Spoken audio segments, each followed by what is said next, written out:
আপনারা দেখছেন সংবাদ অন্নগতি। বজবজ ১ নম্বর ব্লকে নিশ্চিন্তপুর গ্রাম পঞ্চায়েতে পর্যাপ্ত পানীয় জলের দাবিতে কয়েকশো মানুষের পথ অবরোধ।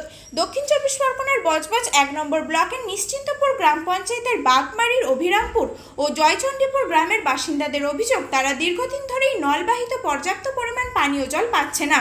সকল স্তরে এই বিষয়ে জানানো সত্ত্বেও পানীয় জল ঠিকঠাক মতন না পাওয়ার জন্য আজ শুক্রবার বিকেল ৫টা থেকে বাধ্য হয়ে কেপি মন্ডল রোড অবরোধ করে কয়েকশো মানুষ। জলের জন্য হ্যাঁ ৬ মাস হয়ে গেছে, জল পাচ্ছি না।